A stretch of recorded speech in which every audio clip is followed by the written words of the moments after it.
So before we even get started, I already know what you guys are gonna say. Why y'all didn't show what you put in it? Don't worry, I got you covered. Everything will be down in the description. So let's just go ahead and get into the recipe. So as you can see, I already seasoned the oxtail off camera. I also used some organic rainbow carrots, 2 cans of Hanover butter beans, some tomato paste. So we're going to do the burnt sugar, like the Jamaican inspired kind. So I used some avocado oil, and then I took some brown sugar and I put that in a pan on top of the oil. I did about, I want to say 2 or 3 hands full of brown sugar, and I waited a couple of minutes until the sugar get like kind of sort of about to be burnt. So once it get to that, then you want to stir it around just to make sure everything is getting wet, all of the sugar. So when it look like that, you want to put your oxtails in now. So as you put your oxtails in, you're not cooking it like this. All you're doing is browning all sides. And I promise you, once you try it this way, if you've been doing it any other way, you're going to switch up the way you cook oxtail. Okay, so now we're going to get all the oxtail in the pan, and we're going to let it cook for a couple of minutes on each side. So now when you see, look at that, you see that's what you want, because you want to lock in that flavor. That's what you're doing with the burnt sugar. Okay, so once you get all your oxtail in and you turn them all over and you get them all, a brown on all sides, you want to make sure that you brown them on all sides, right? So I was able to fit a couple of more in the pot once, I cooked it on, and I don't know how, but I did. So, all right, now we got them all brown. You see, this is what you want. All right, so now you're going to take them all out and you're going to set it aside. So the seasoning that I had in the bowl, I just pulled that into the pot. You do not want to lose that flavor. Those flavors been marinating all day. So that's what's going to give the oxtail the taste. Okay, so after that, then I started to add the oxtail that I browned back into the pot one by one. So once I get all the oxtail in the pot, now mind you, the all the onions and scotch bonnet peppers and all of that that's at the bottom, those have been marinating for probably about 6 hours. So I also want to put some fresh cut ones over it. So before I do that, I'm gonna make my chicken bouillon base. I mean my beef bouillon base.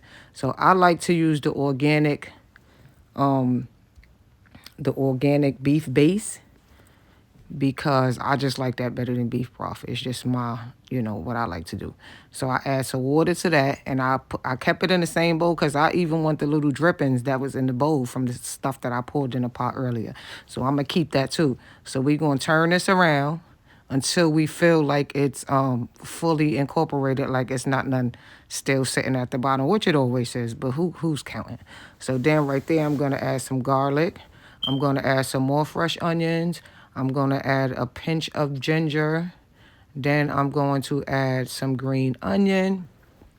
Then I'm going to add some fresh thyme. And then, although I seasoned the oxtail, I'm still going to put some allspice berries in there. So I had about 7 to 8 allspice berries. And I put those in there. And then it was time to pour over the beef broth. So I poured the beef broth over. That didn't completely cover the oxtails, because you do want to cover the oxtail.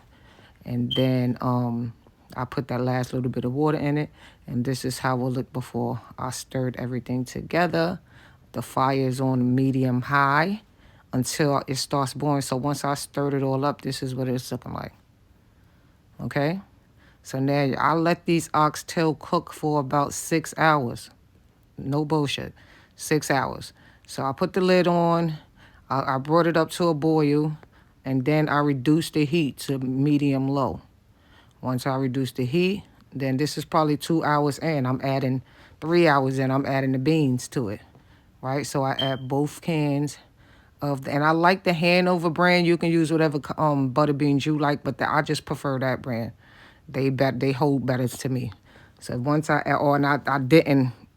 missed putting the carrots in, but y'all see the carrots. So now I'm gonna plate it. Now this is my personal plate, so I really don't care how I look, but I was doing this for content purposes only, because I would have just threw the rice on my plate, to be honest. So now I did the pretty little rice, and look, I need y'all to zoom in if you can and get into that gravy.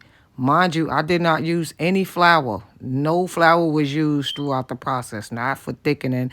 I didn't put flour over the oxtails before I browned them. I left them butt naked. I did not use, so it's, don't believe the hype like you got to put flour on everything. That if you cook it long enough and you cook it right, your gravy gonna come to what it's supposed to come to.